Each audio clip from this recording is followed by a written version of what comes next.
Portugis merupakan kata yang disematkan kepada penduduk atau orang yang berasal dari Portugal. Adalah bangsa Eropa pertama yang datang ke wilayah Nusantara pada tahun 1511, tepatnya di Kesultanan Malaka. Laut merupakan kekuatan utama bangsa Portugis. Sejak abad ke-15, Portugis mulai mengembangkan teknologi maritim. Bahkan, para pelaut Portugis sudah menggunakan kompas dan peta untuk mengarungi lautan. Ahmad Fakri Hutauruk dalam bukunya yang berjudul Sejarah Indonesia, Masuknya Islam hingga Kolonialisme tahun 2020 menyebutkan pada masa imperialisme kuno, Portugis dan Spanyol merupakan dua kerajaan Katolik yang mempunyai kekuatan armada laut, teknologi navigasi, dan perkapalan yang maju jika dibandingkan negara-negara lain. Sejak abad ke-15, bangsa Portugis telah menjelajahi lautan dan memiliki armada laut yang kuat. Ketika mengetahui di Asia Timur jauh terdapat tanah yang kaya akan rempah, Raja Manuel I memanggil Vasco da Gama, seorang pelaut berpengalaman asal Portugis, untuk melakukan ekspedisi menjelajahi samudra.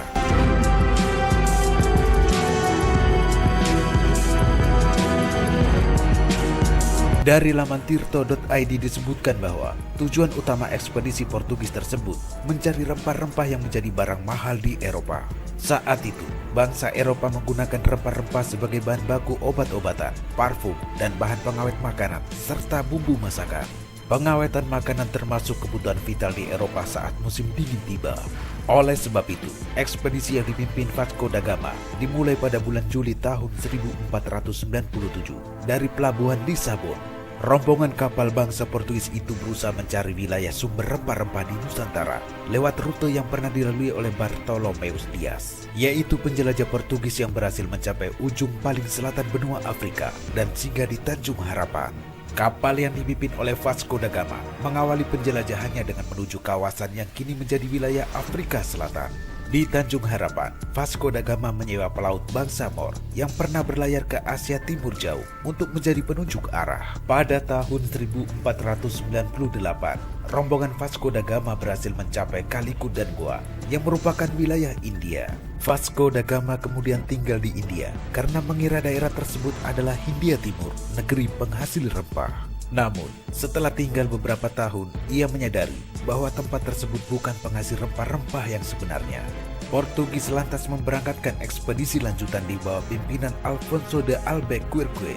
Tidak lama setelah diangkat sebagai gubernur Portugis di India untuk menuju wilayah Malaka.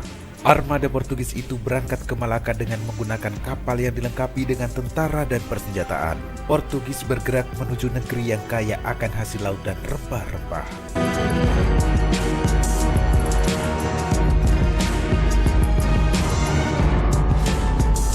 Pada tahun 1511, bangsa Portugis pertama kali mendarat di Nusantara, tepatnya di daerah Malaka, yang saat itu menjadi pusat perdagangan yang ramai di Asia.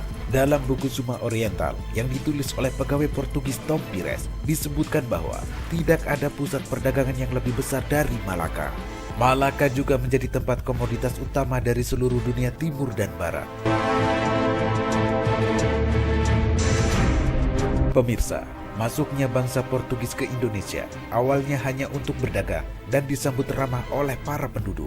Akan tetapi, rombongan Alfonso de Albuquerque ternyata membawa ambisi yang jauh lebih besar daripada sekedar kulakan rempah-rempah. Portugis akhirnya mengendalikan perdagangan di Asia Tenggara. Di bawah ambisinya, orang-orang Portugis kemudian menyerbu Kesultanan Malaka dan menguasai pelabuhan penting di Selat Malaka, serta merebut wilayah yang memungkinkan mereka melakukan monopoli perdagangan rempah-rempah. Kondisi tersebut membuat banyak pihak marah, salah satunya Kesultanan Demak dari Pulau Jawa. Kerajaan Demak pada masa pemerintahan Raden Patah lalu mengutus Pati Unus dan pasukannya pada tahun 1512 untuk melakukan penyerangan ke kota pelabuhan Malaka yang saat itu dikuasai oleh Portugis. Penyerangan ini bertujuan untuk mencegah penyerangan ke Kesultanan Demak dan membantu kembalinya kekuatan kerajaan Malaka. Namun, serangan yang dipimpin Pati Unus itu ternyata gagal mengusir Portugis, sebab mereka memiliki persenjataan yang lebih lengkap dan maju secara teknologi. Portugis berhasil meredam setiap perlawanan yang dilakukan oleh kerajaan-kerajaan di Nusantara. Hal itu yang membuat Portugis semakin kuat dan berusaha untuk terus memperluas daerah kekuasaannya di wilayah Nusantara.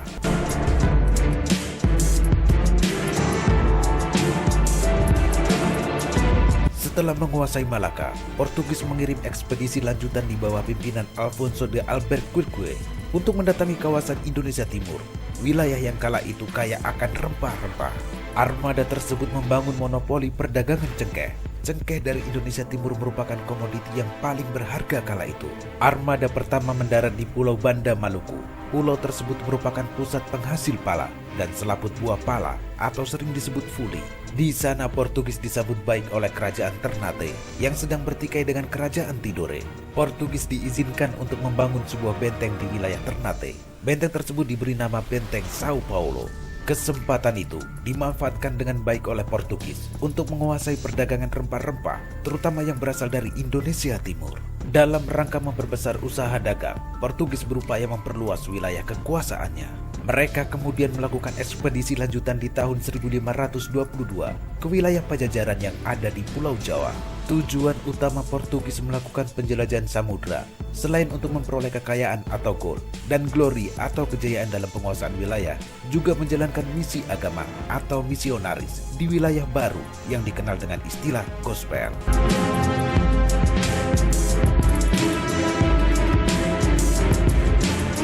Dari laman detik.com disebutkan, pada tahun 1527, tentara Demak di bawah pimpinan Fathahillah melancarkan serangan terhadap Portugis yang mulai menanamkan pengaruh dan menguasai jalur tempuh perjalanan di Pelabuhan Sunda Kelapa. Perlawanan rakyat Demak terhadap Portugis di Sunda Kelapa dibantu oleh rakyat Cirebon dan Banten. Serangan ini berhasil mengusir Portugis dari Sunda Kelapa.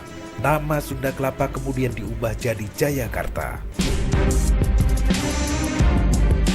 Pemirsa, sejarah telah membuktikan bangsa yang besar dan maju tidak hanya karena memiliki sumber daya alam yang melimpah. Akan tetapi, bangsa tersebut harus mampu mengelola segala potensi secara optimal untuk kemakmuran rakyatnya, serta mengatasi tantangan dan hambatan dan meresponnya dengan solusi yang tepat. Ketika bangsa tersebut berhasil mengatasi permasalahan yang dihadapi, bangsa itu semakin berkembang dan maju.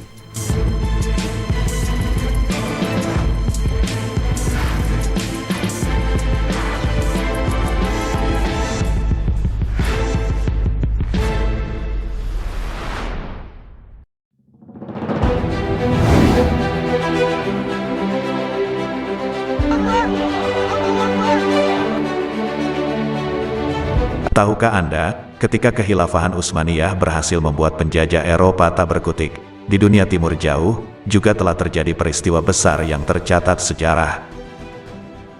Tepatnya di Kesultanan Ternate, yaitu pada masa Sultan Babuloh, yang juga bertempur melawan penjajah Portugis. Sultan Babuloh sendiri adalah seorang Muslim pejuang Nusantara di abad ke-16, yang berhasil menaklukkan Portugis dan memutus mata rantai kolonialisme Barat di Nusantara selama 100 tahun. Perjuangan dan pengorbanan beliau yang juga sebagai penguasa Kesultanan Islam di wilayah timur ini, bahkan kerap disandingkan dengan Salahuddin Al-Ayyubi, pejuang Muslim yang berhasil merebut kota Yerusalem dari kekuasaan pasukan salib. Yang jadi pertanyaan sederhananya adalah, seperti apa riwayat Sultan Babuloh yang tersohor itu? Lalu, capaian terbesar apa yang telah berhasil diraihnya, hingga namanya layak disandingkan dengan Salahuddin Al-Ayyubi?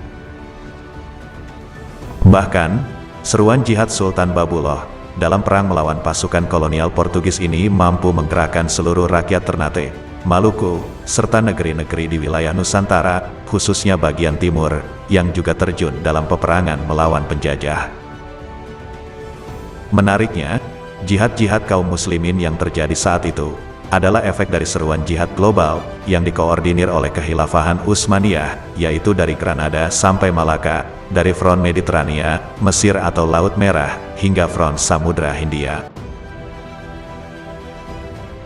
Nah, edisi kali ini, kita akan membahas sejarah Kesultanan Ternate, tentang kisah perlawanannya terhadap Portugis, khususnya di bawah kekuasaan Sultan Babuloh, yang telah mengobarkan jihad fisabilillah ketika melawan penjajah Portugis.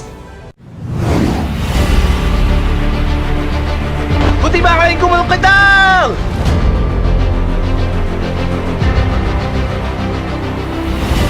Sultan Babuloh sendiri dilahirkan dari rahim Boki Tanjung, permaisuri Sultan Hairun Janil yang berkuasa di Ternate, tepatnya pada tanggal 10 Februari tahun 1528.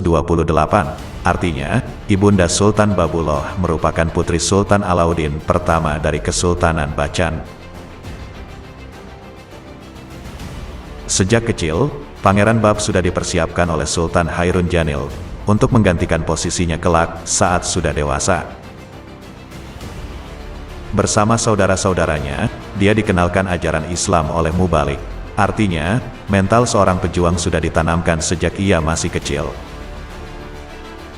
Tradisi semacam ini sudah biasa terjadi di setiap penguasa-penguasa Muslim ketika mempersiapkan generasi penerusnya. Dia juga diajarkan seni berperang oleh para panglima perang terbaik dari Kesultanan Ternate. Dia juga biasa diajak ayahnya setiap kali ada urusan kenegaraan dan kesultanan. Beranjak dewasa, ia membantu ayahnya dalam menjalankan pemerintahan kesultanan dan turut menandatangani surat perjanjian fasalisasi Ternate kepada Portugis pada tahun 1560. Meski tidak banyak yang mengetahui perihal masa kecilnya, diketahui ayah Babuloh memberikan pendidikan keagamaan dengan baik, yaitu mengajarinya untuk berdakwah kepada masyarakat.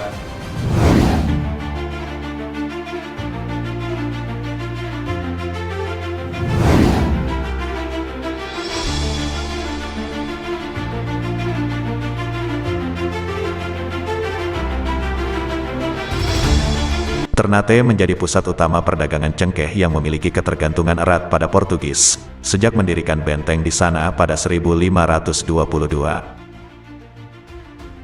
Mulanya, Ternate menganggap bahwa Portugis memegang kuasa atas bandar persinggahan di Malaka, dan memiliki senjata yang lebih unggul. Artinya, pada masa-masa ini, hubungan Portugis dengan Kesultanan Ternate sebatas hubungan perdagangan. Namun, semakin berjalannya waktu, perilaku para serdadu Portugis mulai tidak disukai oleh masyarakat setempat, sehingga terjadilah konflik pada tahun 1560-an. Alasannya adalah adanya upaya kristenisasi yang dilakukan oleh orang-orang Portugis di tengah perkampungan Muslim. Kala itu, kaum Muslim di Ambon meminta bantuan dari Sultan untuk mencegah orang-orang Eropa yang mencoba mengkristenkan daerah tersebut. Semakin hari, kondisi di tengah masyarakat semakin memanas karena adanya upaya kristenisasi tersebut. Tentu saja, Ternate yang sebagai kesultanan Islam tersebut merasa terganggu dengan adanya praktek kristenisasi tersebut. Puncaknya, pada 1563, Sultan Hairun mengirim sebuah armada untuk mengepung desa Kristen Nusaniwi.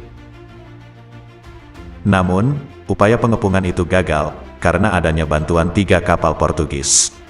Kemudian, sesudah tahun 1564, karena adanya sesuatu hal, orang-orang Portugis terpaksa meninggalkan Ambon. Perlu diketahui, gerakan jihad global yang diserukan Utsmaniyah menggema dari Granada sampai ke Sumatera, sehingga Portugis harus melakukan perlawanan terhadap wilayah-wilayah Muslim yang mereka singgahi.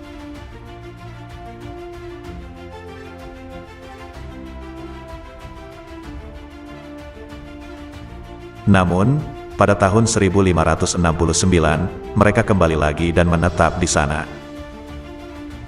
Sejak saat itulah, peperangan antara Kesultanan Ternate dengan Portugis masih terus berlanjut.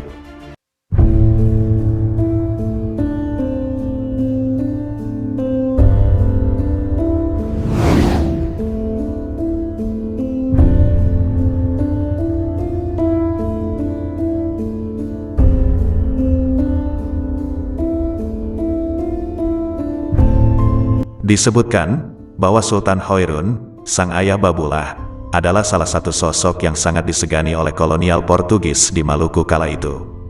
Pengaruh dan ketegasan Sultan Hairun membuat gerak kaum penjajah di Maluku tidak leluasa. Atas alasan inilah, Portugis berupaya keras untuk membunuh penguasa Ternate tersebut. Perhitungan Portugis, dengan menghilangkan nyawa Sultan Hairun, mereka bisa leluasa menguasai perdagangan rempah-rempah di sana. Hingga akhirnya, pada tanggal 25 Februari tahun 1570, Kapten Diogo Lopes de Mesquita mengajak Sultan Hairun datang ke kediamannya untuk mengajak Sultan mendiskusikan hal yang serius. Sultan Hairun pun datang tanpa pengawalan ketat ke benteng Sao Paulo milik Portugis, yang hanya berjarak sekitar 5 km dari istananya. Sang Sultan sama sekali tidak mengira bahwa undangan perdamaian dari Gubernur Portugis di Ternate, Lopes de Mesquita, itu ternyata jebakan dan berujung petaka. Seperti yang direncanakan, de Mesquita mengajak Sultan Hairun berbincang. Tanpa diduga, Antonio Pimentel yang tidak lain adalah keponakan gubernur, perlahan mendekat dari belakang, dan dengan cepat menusukkan belatinya. Sultan Hairun pun tersungkur, dan bersimbah darah yang akhirnya membuat Sultan meninggal. Setelah itu, tubuhnya dibuang ke laut malam itu juga oleh penjajah Portugis tersebut. Pada pagi harinya, Kesultanan Ternate berduka, karena kabar sang sultan sudah menyebar di tengah-tengah penduduk. Jasad Sultan Hairun kemudian diangkat dari lautan, dalam kondisi yang sangat mengenaskan. Tampak beberapa luka tusukan, yang melubangi raga penguasa Ternate itu. Pangeran Bab, sang putra mahkota, membopong sendiri jenazah ayahnya, sembari berucap dalam hati, Portugis harus diberi pelajaran. Beberapa jam setelah jasad Sultan Hairun ditemukan, para pejabat tinggi istana dan para pemuka masyarakat segera bersepakat untuk segera memilih pemimpin baru sebagai pengganti Sultan Hairun, dan akhirnya mereka bersepakat untuk menobatkan Pangeran Bab sebagai Sultan Ternate yang baru. Wahai orang-orang yang beriman, jika datang pada kalian pasukan musuh, teguhkanlah hati kalian. Allahu Akbar! Allahu Akbar!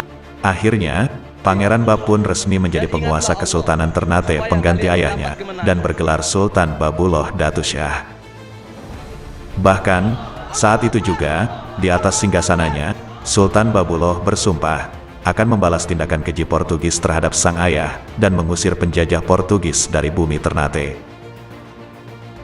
Ia tidak akan berhenti berperang sebelum orang terakhir Portugis pergi dari wilayah kekuasaannya. Sang Sultan baru tersebut tak main-main. Strategi tempur pun segera dirancang untuk melancarkan jihad melawan penjajah Portugis. Bahkan, sebagai Sultan Ternate yang juga sebagai seorang Muslim yang terdidik dengan baik, Sultan Babuloh tak cuma berniat menghancurkan lawan di area sekitar Ternate saja, namun, ia juga bertekad menghabisi orang-orang Portugis yang ada di seluruh Kepulauan Maluku. Seruan jihadnya menggema di wilayah Ambon, Seram, Bacan, Banggai, Buton, Luik, Sula, Halmahera, hingga Celebes, yang kesemuanya telah dikoordinir dengan baik, yaitu dalam rangka menyiapkan serangan besar-besaran terhadap penjajah Portugis. Tak hanya itu, Sultan Babuloh juga meminta bantuan wilayah lain di Nusantara untuk mengobarkan jihad akbar kepada seluruh kaum muslimin, seperti Makassar, Pulau Jawa, hingga Melayu, atau Sumatera, untuk bersama-sama melenyapkan kaum kolonialis dari bumi Nusantara, khususnya di wilayah Maluku. Sultan Babuloh mengobarkan perang soya-soya, atau perang pembebasan negeri, dengan menyiapkan 2.000 armada perahu tempur, beserta lebih dari 120.000 pasukan dari kalangan umat Islam dari wilayah timur.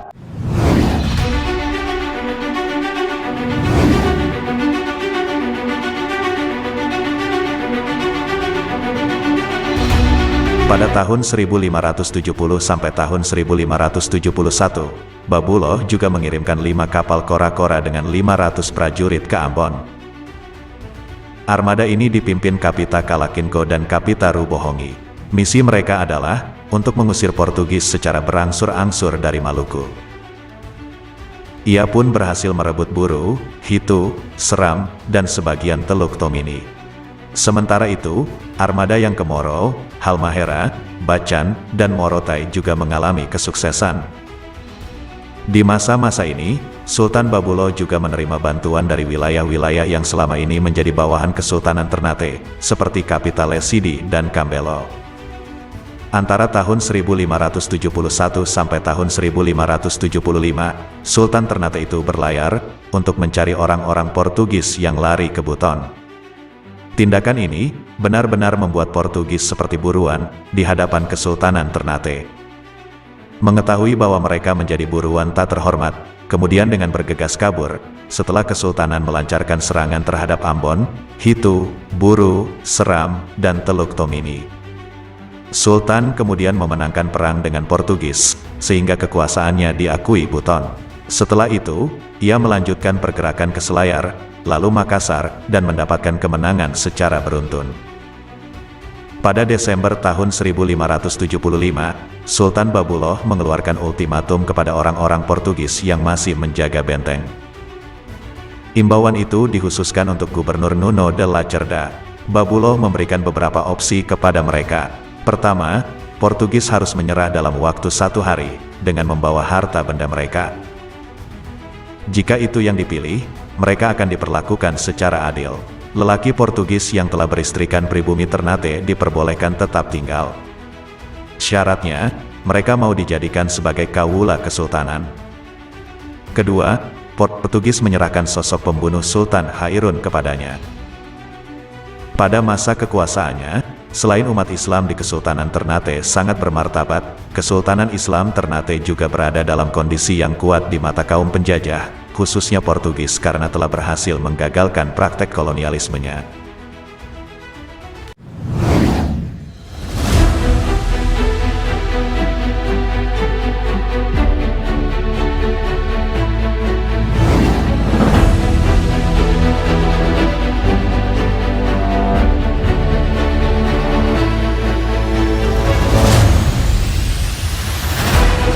Setelah tanggal 15 Juli tahun 1575, Ternate telah bersih dari orang-orang Portugis.